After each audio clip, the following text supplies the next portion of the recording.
La vie de nos villes et villages, c'est tout de suite dans votre émission 1 heure, une commune. Il est 17h, nous sommes mardi. Bonjour à toutes et à tous, c'est votre rendez-vous avec 1 heure, une commune. Cette émission où l'on reçoit les communes partenaires de Radio Grand Lac. Et comme on est le deuxième mardi du mois, c'est au tour de la commune de La Biole. La Biole dans l'Albanais savoyard au nord d'Aix-les-Bains. On salue encore une fois tous les nouveaux auditeurs que l'on a grâce au DAB+, depuis hier matin.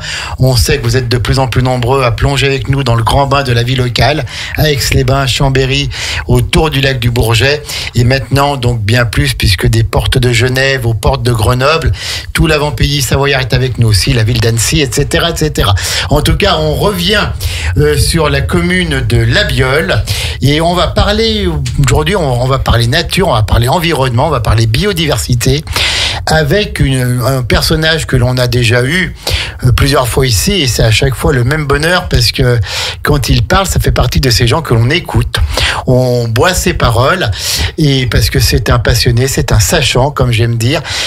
En plus, il est élu à La Biole, il fait partie de l'équipe de Julie Novelli, que l'on salue aussi. Benoît Badin, bonjour Benoît. Bonjour Jean-Pierre, bonjour à toutes et à tous. Ça va Benoît ?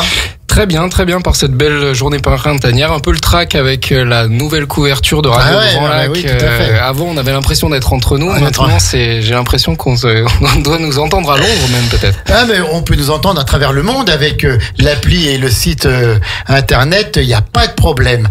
Et puis alors, tu nous as emmené quelqu'un avec toi que l'on connaît bien en Savoie pour tout le travail qu'il a fait pendant des années au niveau du Conservatoire des espaces naturels. C'est Régis Dick, c'est bien ça, hein ? Oui, alors j'aurais aimé faire un grand texte dithyrambique, mais là il est à côté de moi, donc ce serait un petit peu gênant. Mais puis tu es timide, Benoît. Exactement, je vais le laisser le présenter, mais effectivement là pour le coup, sachant de me concernant, c'est un bien grand mot, mais là Régis, là pour le coup c'est avéré. Alors, Régis Dick, bonjour. Bonjour Jean-Pierre. Bienvenue sur les ondes de Radio Grand Lac. Donc, présentez-vous un petit peu. Alors, parlez-nous un petit. Alors, depuis, je crois, 2023, vous avez changé de travail, mais vous avez fait de telles actions au niveau du Conservatoire des espaces naturels. Vous pouvez peut-être nous en parler un petit peu, nous vous présenter tout ça, puis vous présenter aussi. Eh bien, avec grand plaisir, merci. Donc, déjà, je ne suis pas savoyard. Mais personne n'est parfait. Exactement, mais j'essaye de me soigner. Vous êtes d'où, sans indiscrétion ? Je suis lorrain. Lorrain, et d'une famille pyrénéenne. D'accord, ok. Donc autant dire que je n'avais pas le droit de voir les Alpes avant de le faire par moi-même. C'était obligatoirement les Pyrénées. Absolument. D'accord. Donc je suis arrivé en Savoie il y a maintenant 12 ans. J'ai travaillé pendant une année à l'INES, l'Institut national de l'énergie solaire, sur la branche formation et évaluation, exactement. Et puis en 2011, j'ai eu le bonheur de rejoindre l'équipe du Conservatoire d'espaces naturels de Savoie. Donc qui est un organisme public ? C'est une association, qui est apparentée à un organisme public, puisque financée quasiment exclusivement sur fonds publics. Notamment par le département de la Savoie. Par le département, par la région. Grand Lac finance aussi le conservatoire pour les actions qu'elle met en œuvre sur son territoire. Sur son territoire, dans la protection des zones humides, des espaces naturels sensibles, comme absolument. Et puis les roselières du lac du Bourget, les marais d'arrière-lac, comme le sud du lac, ou les marais dont on va parler, le marais du Parc et le marais du Villard sur la Biole. Puisqu'on va plus parler de la Biole, et la Biole qui est importante, et cette année 2025 qui est importante à la Biole, puisque comme vous l'avez dit, l'année 2025 est l'année de la Biole. Absolument. Comme vous l'avez dit en off, et ça va faire plaisir à Julie, tout ça, puisque on sait qu'au niveau de Grand Lac, il y a des actions qui sont mises en place pour le classement donc du territoire du lac du Bourget auprès de l'UNESCO dans une action qui a un nom un peu particulier, c'est Bioman. Alors c'est pas Bioman, mais c'est pas loin du tout. C'est Man and Biosphère. Voilà, c'est en patois savoyard de chez nous. Et en traduction, ça veut dire l'homme et la biosphère. L'homme et la biosphère. Et en fait, c'est un classement assez prestigieux de l'UNESCO qui vient sanctionner des territoires dans lesquels on recherche les meilleurs équilibres entre les activités humaines d'un côté et la préservation des milieux de l'autre. Alors, le dossier a été déposé. Où est-ce qu'on en est dans l'instruction de ce dossier? On sait que notamment, il y a un élu aixois, Philippe Aubissier, qui a beaucoup lutté pour ça. Absolument. Philippe Aubissier, en fait, a relancé ce dossier qui, à un moment donné, était un petit peu enfoui. Il a eu l'immense mérite de le sortir un petit peu des limbes, de le porter et de faire en sorte qu'aujourd'hui, le dossier puisse être déposé. Ça a été fait en septembre. On est au bout de l'analyse et selon toute vraisemblance, en septembre prochain, c'est-à-dire en septembre 2025, lors du congrès mondial des réserves de biosphère qui se tiendra en Chine, on devrait avoir l'annonce de la création d'une nouvelle réserve. Ça devrait être la 17e en France. Mais je crois que c'est la première fois qu'il y a un lac intérieur. Exactement, mais je vois que vous êtes bien renseigné, Jean-Pierre. C'est la première fois, si on devait être classé, qu'une réserve de biosphère intégrerait un grand lac. Un grand lac. Un lac tout court, c'est-à-dire un lac qui a une certaine profondeur, plus de 30 mètres de profondeur, 145 mètres de profondeur maximale pour ce qui nous concerne. Qui en fait le plus profond de France, et puis pour nous, c'est le plus beau. De loin. De loin, il n'y a pas photo. On salue nos amis annéciens qui nous écoutent. Rassurez-vous, votre lac est aussi merveilleux et on l'adore. Alors, la Biole donc fait partie de Grand Lac, de cette communauté d'agglomération qui regroupe 28 communes et maintenant 80 000 habitants, voire un petit peu plus. Et donc, la Biole, en fait, sur son territoire... Alors, déjà, la Biole a été volontaire pour participer à cet inventaire, à ces actions. Alors, effectivement, en fait... Dites-nous tout. Classer un territoire comme réserve de biosphère, c'est bien, mais derrière, ça appelle de l'action. Et parmi les premières actions qui ont été validées par les élus de Grand Lac, ça a été le lancement d'un atlas de la biodiversité communale. Oui. Et un atlas de la biodiversité communale, je vais vous dire ce que c'est en quelques mots, c'est un exercice qui vise à inventorier les espèces pour mieux connaître la biodiversité, tout ce qui bouge, tout ce qui vole sur un territoire, les plantes, les animaux. C'est fait aussi pour faire de l'animation auprès du public, pour transmettre cette connaissance. Pour apprendre. C'est ça. Que tous les habitants puissent s'y intéresser, qu'on leur montre, qu'on leur présente la faune et la flore qu'ils ont à 2 pas de chez eux. Et puis, ça a pour but aussi, ensuite, de la préserver et notamment de l'intégrer dans les politiques publiques. Alors, dit comme ça, c'est un gros mot, mais ça peut vouloir dire, par exemple, de changer un petit peu et d'adapter des pratiques d'entretien des parcs et jardins pour laisser une place plus importante à la biodiversité, par exemple aux pollinisateurs, les abeilles sauvages notamment. Oui, alors ça, vous nous en avez parlé en off. Donc, il n'y a pas que les abeilles qui sont dans les ruches, il y en a plein d'autres. Je crois qu'il y a 1000 espèces d'abeilles. C'est ça, en France, on a 1000 espèces d'abeilles différentes. En ce moment, au printemps, on voit ces énormes insectes volants qui sont un petit peu noirs, violacés, qu'on appelle les xylocopes ou l'abeille charpentière. Oui, bien sûr. Ce sont des abeilles.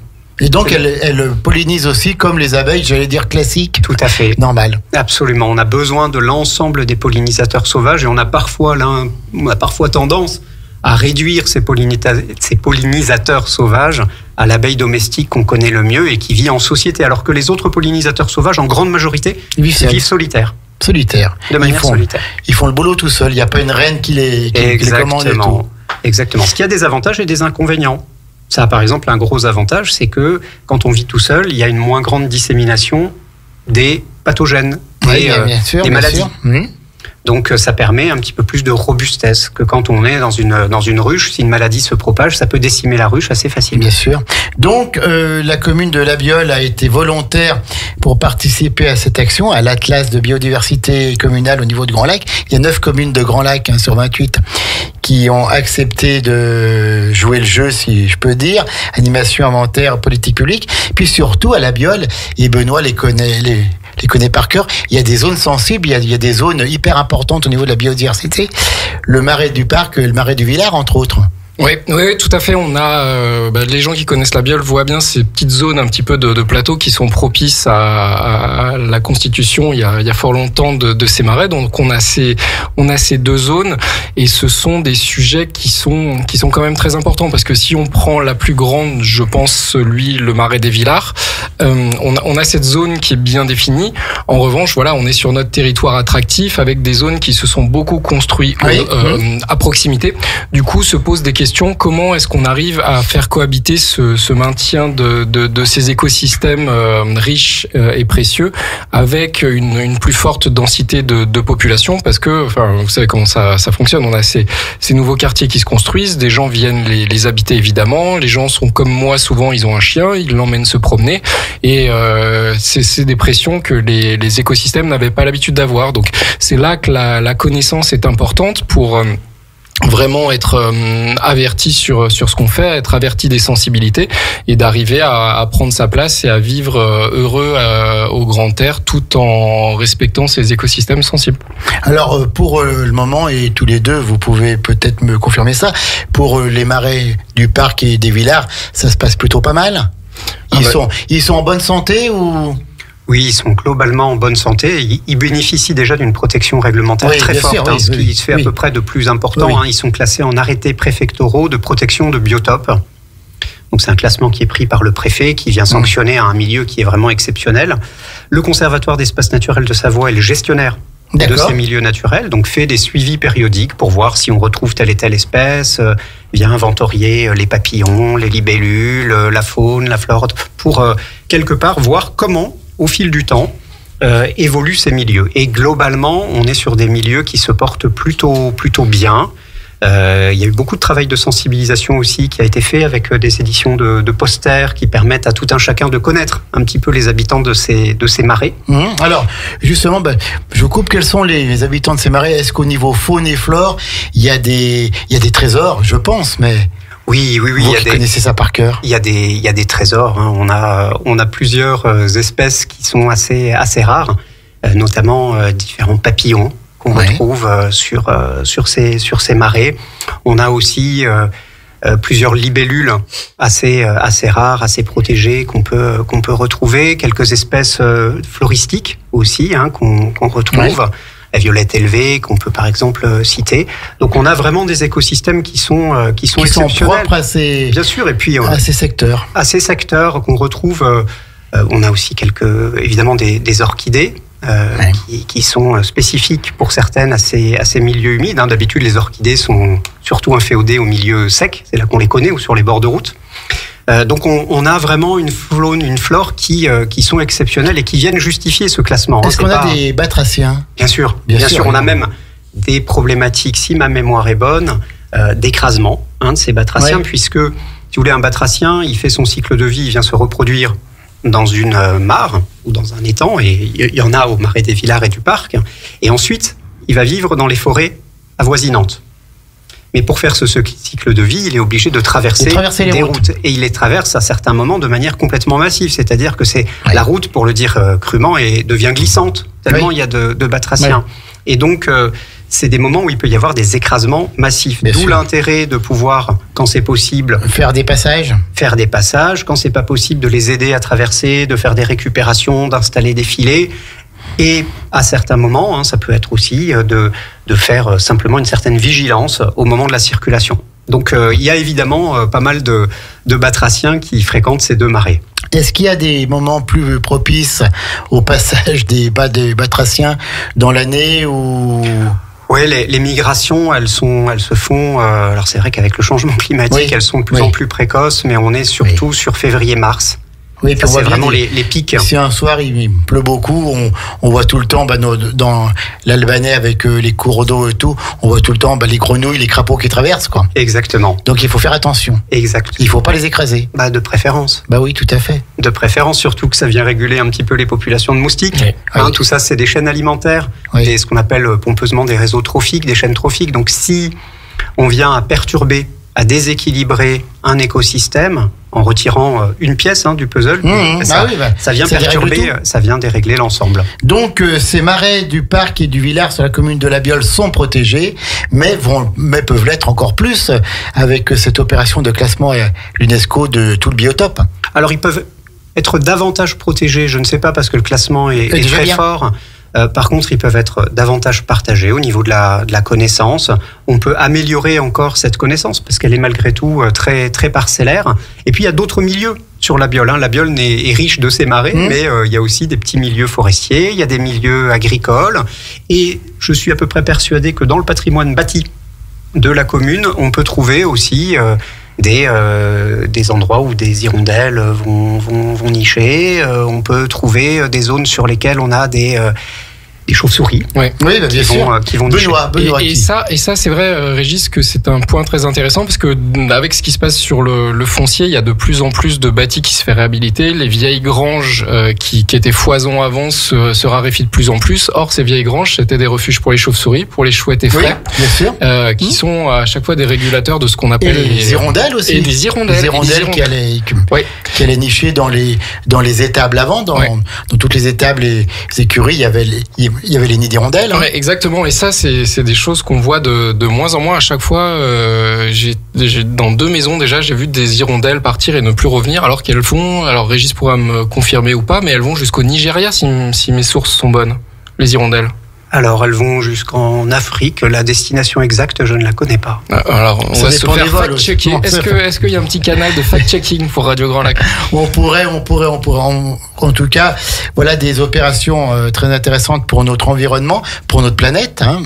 Et donc, je voudrais qu'on revienne un petit peu, on va faire une pause musicale, sur cet atlas de la biodiversité communale. Donc, ça va engendrer des animations, des inventaires, on l'a dit, les politiques publiques qui vont être sensibilisés justement à ça. Et qu'est-ce que vous pouvez nous dire de plus, Régis Dick, vous qui êtes un spécialiste de ces questions?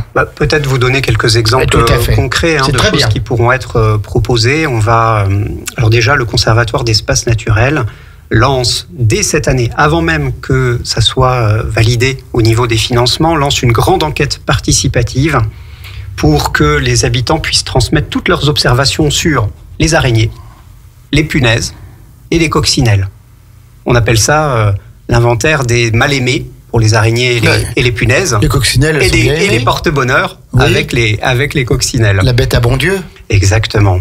Donc, dès que vous en repérez une, si vous habitez sur le territoire de la Biole en particulier ou sur le territoire de Grand Lac en général, le Conservatoire d'espaces naturels reçoit toutes les données d'observation que vous avez, les fait valider par des spécialistes au niveau français. On en a un sur le territoire, André Miquet, qui valide ces données et elles viennent alimenter des bases de données nationales, ce qui est extrêmement important parce qu'on accumule de la connaissance qui nous permet de savoir quelles sont les mesures à prendre, les zones à protéger. Donc on va avoir cet inventaire dit participatif, puisque tous les habitants peuvent le faire. Absolument. Et comment ils le font? C'est par mail?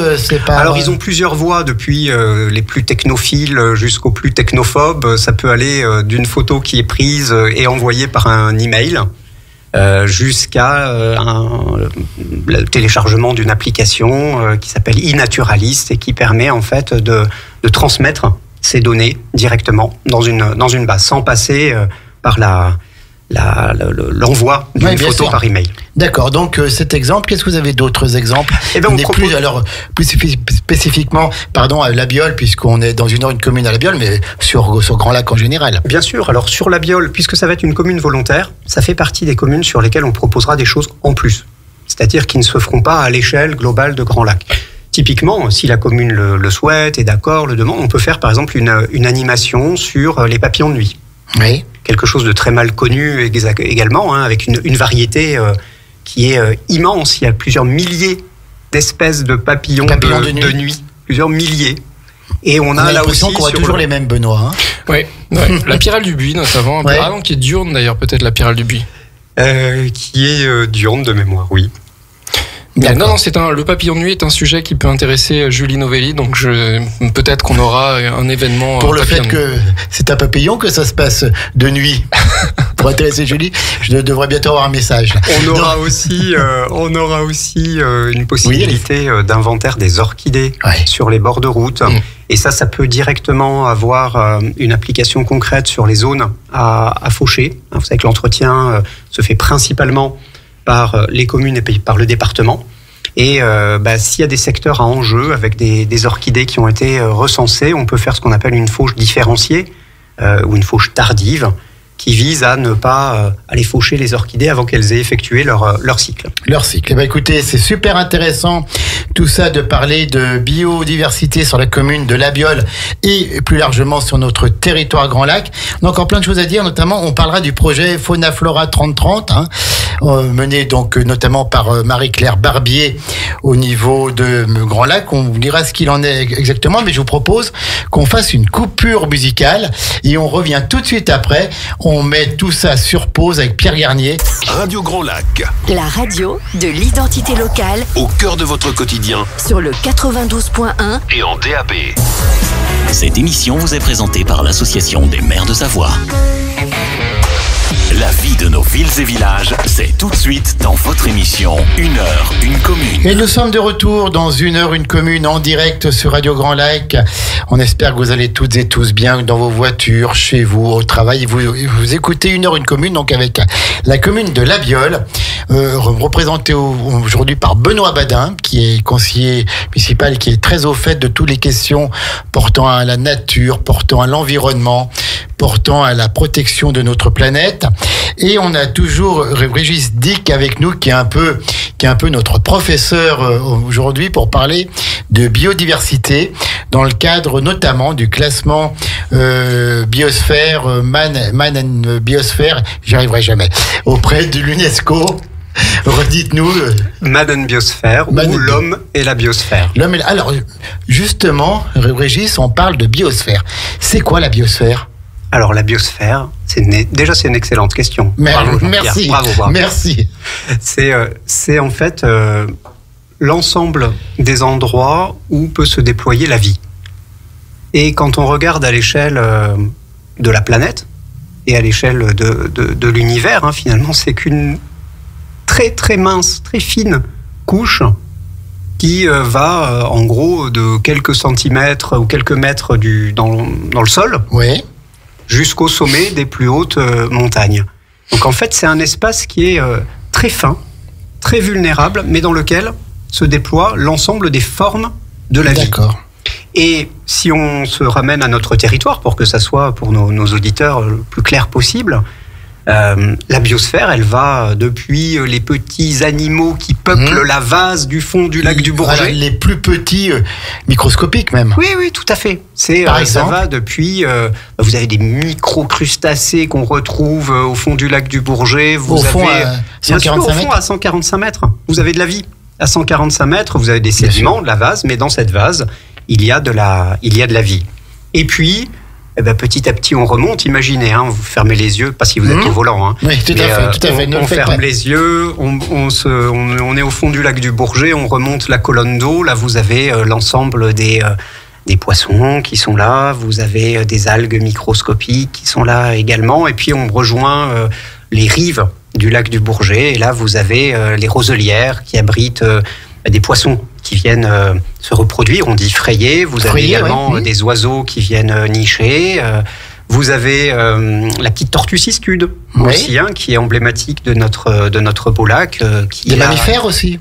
Il y a des mammifères qui sont à proximité, effectivement. Et puis, je sais pas moi, des renards qui viennent se promener dans les marais, par exemple. Vous avez le castor également, qui est présent. Et puis, si on recule encore un petit peu, vous allez avoir des zones humides d'arrière-lac, comme la Chautagne, par exemple, ou le sud du lac du Bourget, avec le château de Thomas II, ou bien les marais de la Biole qu'on citait tout à l'heure, marais du Villard et marais du Parc. Et puis, vous avez comme ça tout un tas de milieux naturels avec des altitudes et des expositions différentes. Vous avez, par exemple, des pelouses sèches. Ces pelouses sèches, elles ont des accents méditerranéens. C'est elles sur lesquelles on retrouve, par exemple, beaucoup d'orchidées. Vous avez aussi des lézards qui sont sur ces zones un peu aux accents méditerranéens. Et puis, on a sur notre territoire beaucoup de forêts.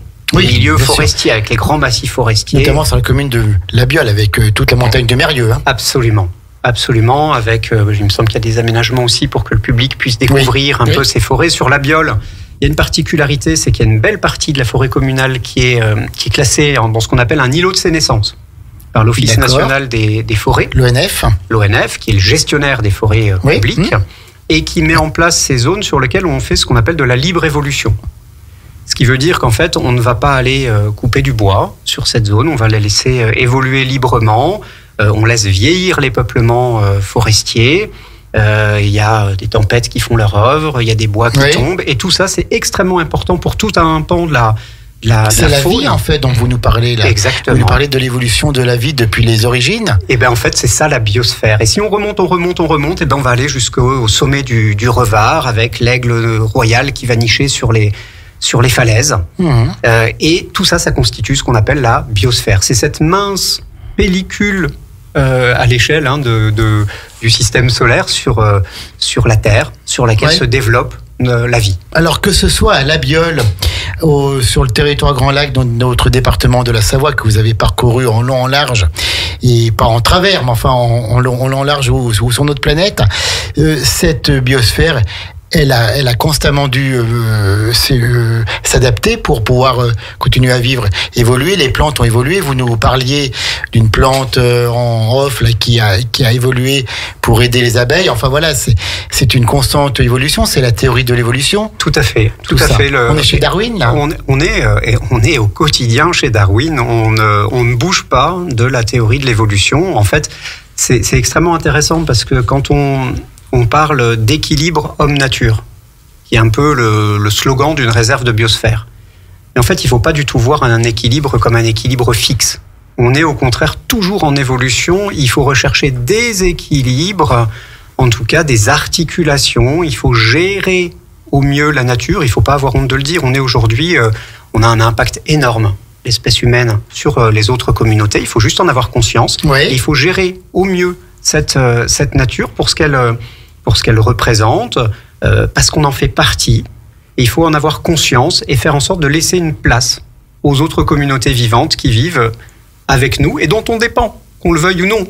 Une zone humide, on en a extrêmement besoin pour, par exemple, faire du fourrage. Je suis sûr que les agriculteurs de La Biole, quand on est sur une année particulièrement sèche, ont besoin d'espaces fourragers, refuge, on va dire, que constituent les zones humides. Mais Benoît. C'est très intéressant ce que dit Régis, parce que justement à propos du marais des Villars, donc aujourd'hui c'est une zone humide qui est protégée, mais il y a quelques décennies, il y avait un canal de drainage, parce que à l'époque où cette nature était moins mise sous pression par l'urbanisation, par la présence de l'homme. Exactement, on n'avait pas du tout la même relation à ces espaces-là. Et alors petit clin d'œil à mon voisin qui parle toujours avec émotion de cette époque où on drainait le marais parce que ça avait le bon goût de faire en sorte que le Nant derrière chez nous coule toute l'année, ce qui était propice à la truite et même l'écrevisse à l'époque où l'eau était pure. Et aujourd'hui, sont des choses qu'on peut plus se permettre, et il est raisonnable et important de, entre guillemets, sacraliser certaines de ces poches, parce que, encore une fois, avant, on parle d'une époque, probablement les années, entre les années 50 et 70. Où il y a eu tous les grands drainages et tout. Exactement.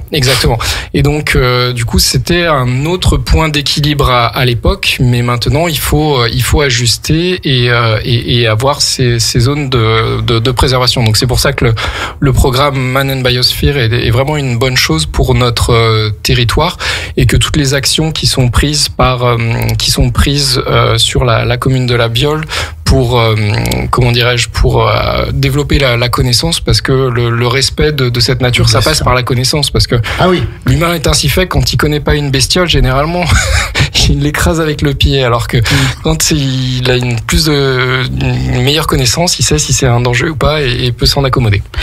Régis, vous vouliez dire je rebondis sur ce que dit Benoît, c'est extrêmement important, parce que on parlait d'évolution naturelle, de sélection naturelle, de darwinisme, qui est toujours à l'œuvre, mais à côté de ça, il y a une évolution culturelle, une sélection culturelle qui se fait de plus en plus et qui est à l'œuvre et qui va aussi de plus en plus vite.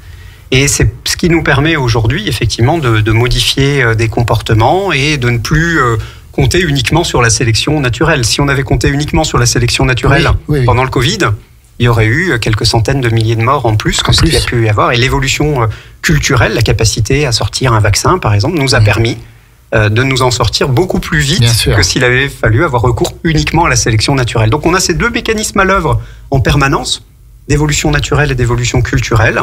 Et effectivement, cette évolution culturelle aujourd'hui tend à redonner, et c'est heureux parce qu'on a été vraiment très loin dans l'autre sens, de redonner une place aux vivants, de faire attention à ne pas gêner trop les voisins avec lesquels on cohabite et qu'on le veuille ou non, desquels on dépend. Il faut coexister. Il faut coexister et prendre soin de cette nature, parce que il faut bien comprendre que nous n'en sommes pas séparés, nous n'en sommes pas indépendants. On vit, rien que nous, on a des communautés nous sommes faits d'eau et nous abritons plusieurs centaines de millions d'organismes vivants dans notre corps. Oui. Ce qu'on appelle les microbiotes. C'est des espèces vivantes qui vivent. Et si on a un dysfonctionnement de ces organismes, de ces micro-organismes, eh ben notre corps est en souffrance. Donc on a besoin de préserver le vivant sous toutes ses formes, que ça soit depuis les formes les plus splendides, un écosystème, un lac, des falaises, une montagne, jusqu'aux formes les plus simples. Une prairie, un sol. Un sol, on parle très rarement des sols, même si ça revient un petit peu à la mode. Un sol, c'est un concentré de vie.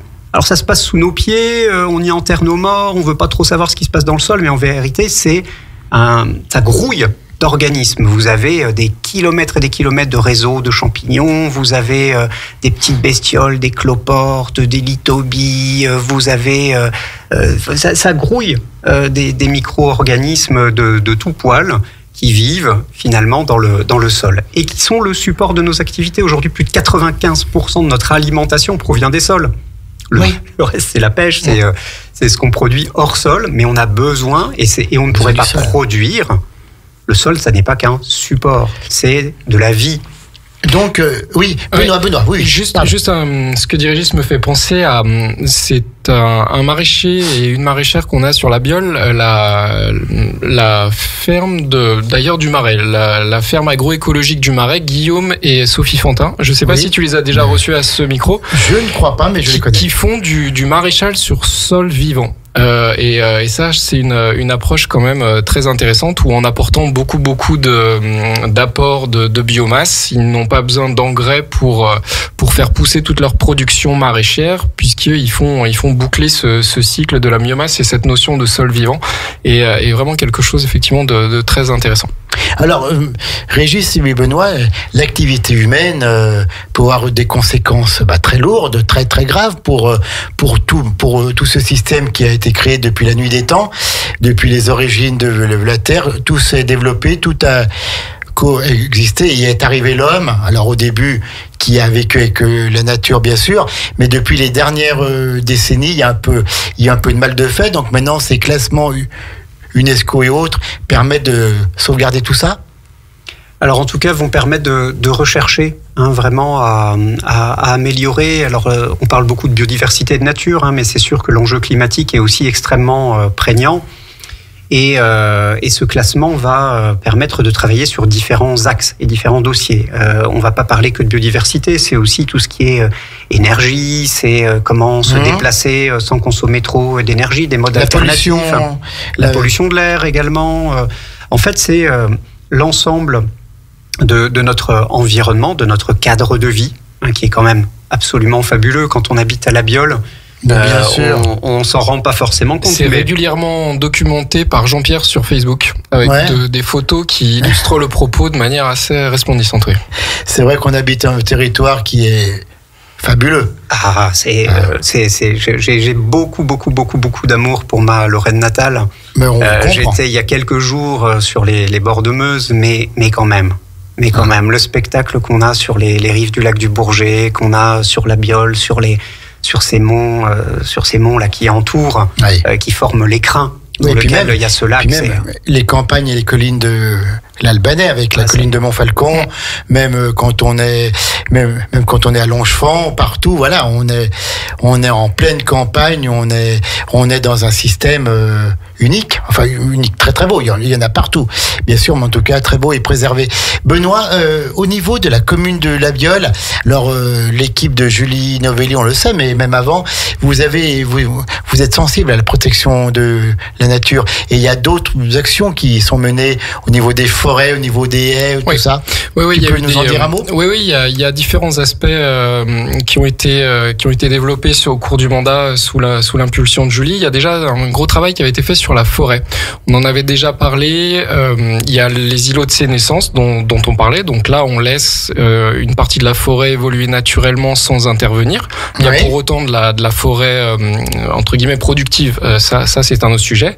On avait également, il y a eu un plan qui a été lancé pour faire des tests d'espèces et d'essences par rapport au changement climatique, parce que notamment tout ce qui est les résineux sont mis sous pression de manière très très sévère par le changement climatique. Donc essayer là aussi de hâter la transition de ces essences d'arbres pour continuer à avoir une forêt boisée.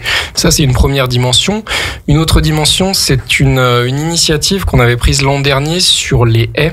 En fait, donc les haies bocagères, donc qui avait donné lieu à une petite réunion, un petit colloque.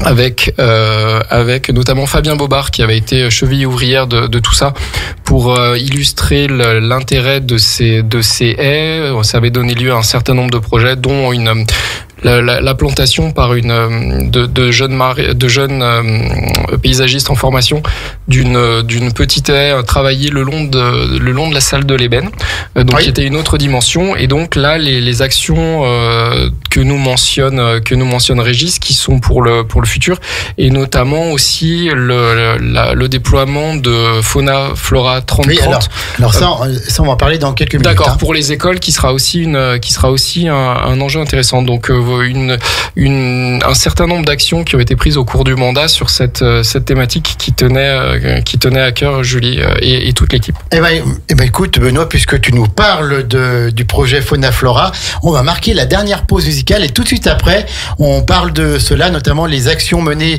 dans les écoles, puisque je crois qu'il faut que les jeunes de Grand Lac puissent connaître 30 espèces animales et végétales à moins de 1 km de leur école, mais vous allez nous en parler tout à l'heure et vous le ferez beaucoup mieux que moi. Allez, dernière pause musicale.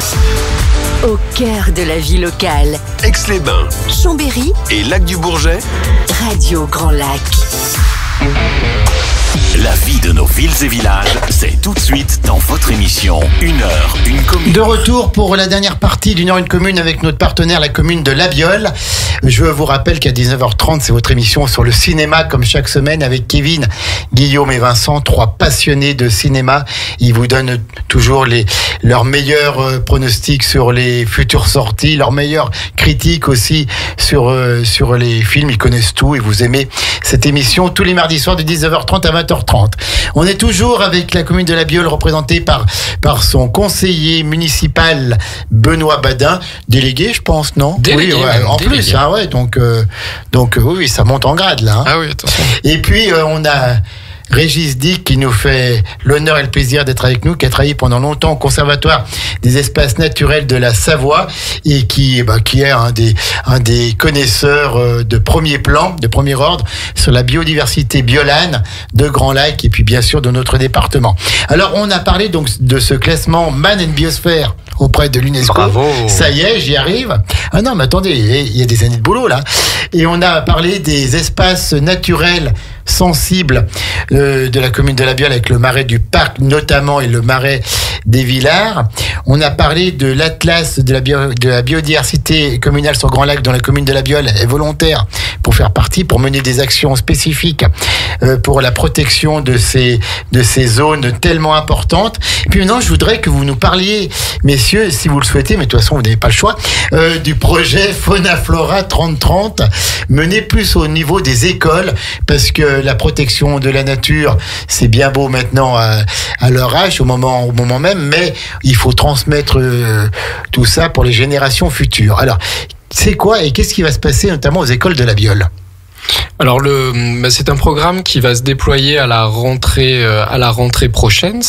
Donc ça fait partie de ces actions qui sont implémentées sur Grand Lac auprès des communes qui sont volontaires, et c'était évidemment le cas de La Biole. C'est le Sébastien Delatteignant qui s'occupe des écoles, qui s'était rapproché de Régis pour ça, et c'est vraiment une action excessivement importante parce que encore une fois, je pense quand on sait et quand on comprend, on n'a pas la même action que quand on ignore. Enfin je prends un exemple familial avec mes petites qui pendant un moment s'étaient piquées d'amour pour les cloportes, alors que c'est pas le premier animal qu'on a envie d'adopter, un cloporte, mais en fait effectivement c'est vu de près c'est pas si moche, et quand on comprend comment tout ça fonctionne, on arrête d'avoir peur et on est en mesure de mieux la connaissance supprime la peur, hein, souvent.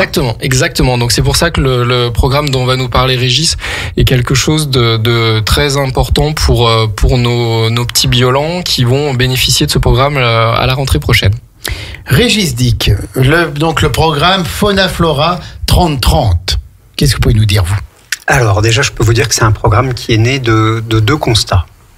Premier constat, c'est que, ça c'est le constat négatif, les jeunes sont de plus en plus déconnectés de la nature. Oui. Ça, je vais pas vous passer une heure là-dessus, on l'entend assez. On passe de plus en plus de temps, et les adultes compris, sur les smartphones, devant les écrans. Et on en oublie parfois juste le monde vivant qui nous entoure. On n'a plus conscience forcément de phénomènes très, très simples. D'aller marcher dans la forêt, d'aller marcher dans la campagne. Ouais, et puis de choses toutes belles. Je me souviens quand j'étais stagiaire dans une exploitation agricole des jeunes qui arrivaient et qui hurlaient en voyant que le lait sortait chaud du pied de la vache. Ils pensaient que le lait sortait froid, comme de la brique de lait qu'ils avaient dans leur frigidaire. Donc cette connexion à la nature se perd progressivement. Et ça, c'est un premier constat. Le deuxième constat, il est beaucoup plus réjouissant, beaucoup plus positif. C'est qu'en matière de biodiversité, quand on agit, on obtient des résultats. Quand vous mettez en place une protection, quand vous restaurez un marais, la nature, en général, elle répond. Elle reprend ses droits. Elle reprend ses droits. Pour vous qu'on n'ait pas été trop loin, quand vous avez tout bétonné, en général, il ne se passe plus grand-chose. Oui. Mais si vous agissez, vous arrivez à obtenir quelque chose. Et je le dis parce que par rapport au phénomène du changement climatique, qui est extrêmement plombant aussi, il y a un peu d'éco-anxiété par rapport à tout ça. On voit bien qu'il faut qu'on agisse tous de concert, de manière à pouvoir enrayer ce changement climatique. Pour la biodiversité, si vous décidez à l'échelle de votre jardin, à l'échelle de votre commune, de mettre des choses en place, vous obtiendrez des résultats. Ce sont les petites actions aussi de tout le monde qui font les grands fleuves. Absolument, et dont on voit les résultats. C'est assez gratifiant, finalement. Vous restaurez une mare. Tiens, sur la commune de Vauglan, il y a eu la restauration d'une mare. Au bout de quelques mois, vous avez différentes espèces qui reviennent sur cette mare. Et puis je pense à un autre exemple, si vous me le permettez. On voit souvent en ce moment sur les réseaux sociaux, notamment sur certains groupes à Aix-les-Bains, des gens qui recherchent des professionnels pour tailler leurs haies. Est-ce que c'est le bon moment pour tailler les haies ? Non, il y a les nids d'oiseaux, il y a tout ça, et c'est un lieu de protection, c'est un habitat, une haie. Alors, les haies... Il y a différents types de haies avec plus ou moins de richesse et de variété. Ce qui est sûr, c'est qu'il faut éviter absolument les périodes de nidification. Il ne faut surtout pas tailler sa haie au printemps. Voilà, tout à fait. Donc, pareil, c'est une petite action qui va peut-être permettre à certains oiseaux, à certains insectes, à certains petits mammifères de continuer à vivre et de continuer la vie. Et quand on est dans son jardin, on peut très bien laisser ce qu'on appelle des herbes folles, une partie du jardin qui n'est pas tondue, qui vont permettre aux plantes de faire leur cycle, aux insectes qui vivent avec ces plantes, qui vont aller butiner les fleurs, de pouvoir le faire. Si vous passez la tondeuse, il n'y a plus de fleurs à aller butiner. Donc tous ces petits gestes en fait impliquent de connaître. C'est exactement ce que j'allais dire, ça nous ramène à la connaissance parce que notamment ce concept de mauvaises herbes, il est quand même rigolo parce que on est un certain nombre autour de la table et parmi les auditeurs à jardiner. Là avec le printemps, quand on essaye de bien délimiter une portion pour planter ses salades, généralement ça se fait méthodiquement ratiboiser par les limaces. Et sauf que j'ai découvert il y a pas longtemps la laitue sauvage, qui dans mon imaginaire précédent était caractéristique de la mauvaise herbe. Et ce week-end, j'ai mangé de la laitue sauvage parce qu'au moins elle a avec du vinaigre de chez Benoît Badin. Évidemment, avec une vinaigrette de qualité. Mais là, c'est tout à fait gratifiant de se dire tiens, je connais cette plante, elle est comestible et en plus elle a le bon goût de pas se faire manger par les limaces quand mes laitues se font ratiboiser. Donc encore une fois, de l'importance de la connaissance. Régis. Donc, si partant de ces constats, le projet s'est monté en 2023 et il faut rendre hommage à Marie-Claire Barbier et Thibault Ligue, deux élus de Grand Lac qui ont vraiment... qui est adjoint Aix-les-Bains, et Marie-Claire Barbier qui est conseillère départementale et maire de Chindrieux. Exactement. Vice-présidente du conseil départemental. Ils ont cru à ce projet, ils ont permis qu'il se déploie, ils ont fait en sorte que Grand Lac dépose des demandes de financement. C'est un projet qui est entièrement financé aujourd'hui. Et le concept est très simple, c'est pour chaque classe, on effectue dans l'année 6 sorties nature à moins d'1 kilomètre de l'école.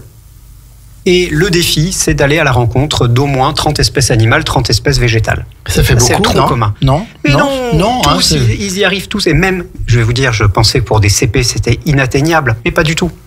Pas du tout. Vous prenez en 6 sorties, vous prenez 5-6 oiseaux. Vous allez faire le tour des plantes sauvages qui sont autour de l'église. Vous allez faire une sortie, vous allez observer un petit peu la faune dans le sol.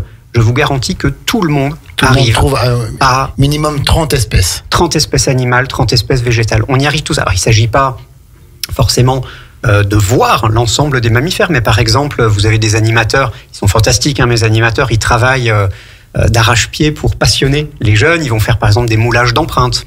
Oui. Qui permettent à partir d'une trace de se dire, là il y a un chevreuil qui est passé. Un chevreuil qui est passé, un sanglier. Il y a un sanglier.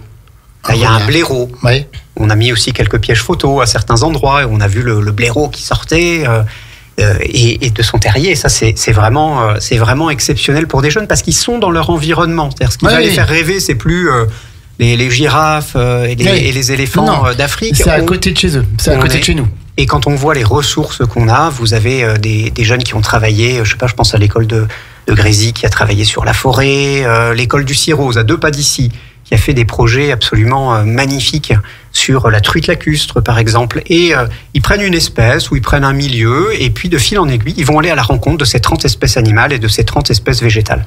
Donc, alors, je vous coupe. Benoît, est-ce qu'il y a encore à l'école de la Biole le projet, qui n'était pas un projet, d'aller un après-midi par semaine faire la classe en pleine nature?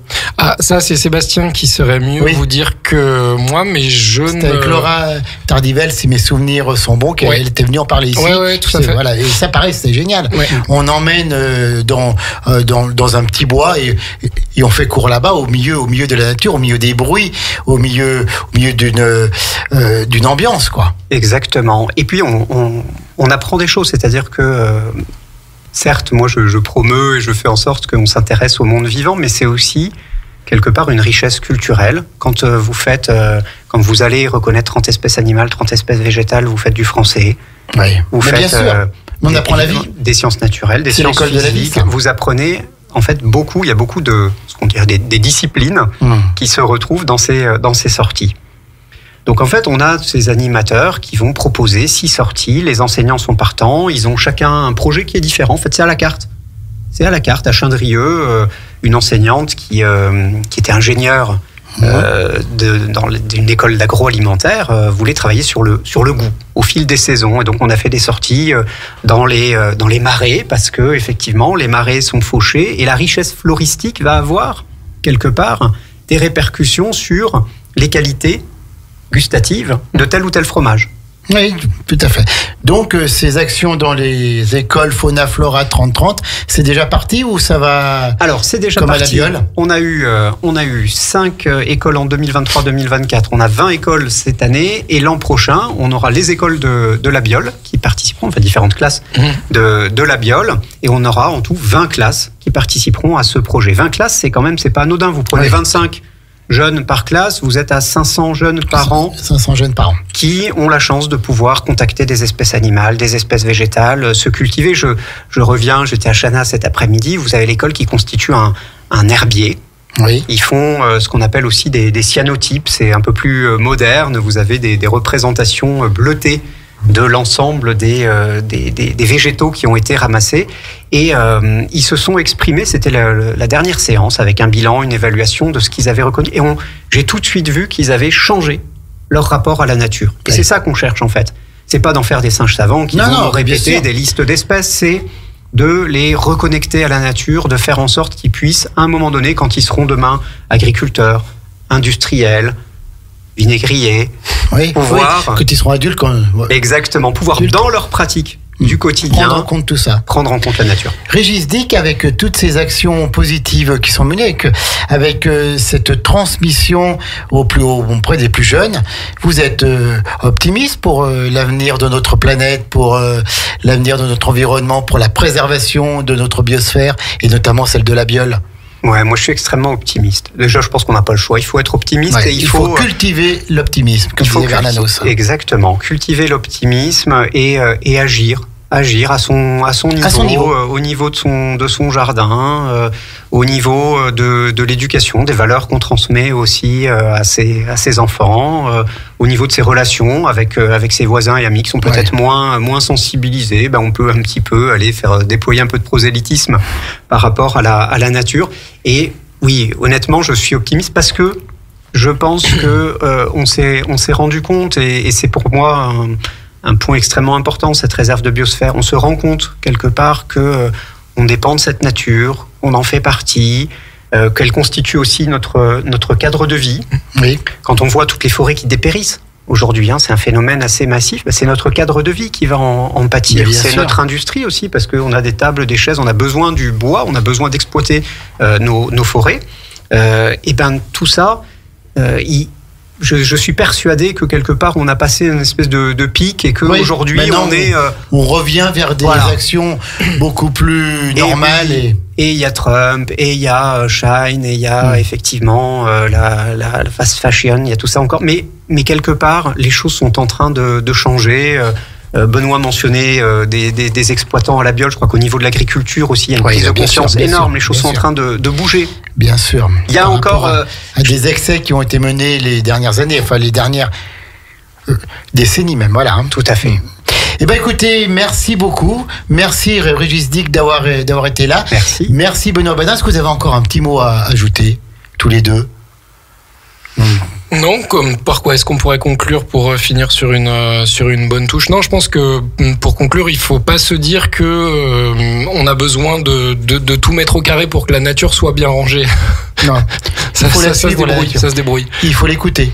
Ouais, et puis moi pour finir, je voulais vraiment dire que 2025 sera l'année de la Biole. Ouais. Au niveau de la biodiversité, toutes les espèces vont se retrouver à la Biole. Il y aura beaucoup de choses qui vont se passer cette année. Est-ce que si on découvre une nouvelle espèce, on pourra la nommer de la taxonomie en latin avec le nom de Julie Novelli? C'est possible ça?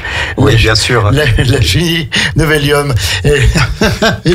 Et pourquoi pas? J'ai hâte de voir cette belle plante. Merci en tout cas à tous les deux.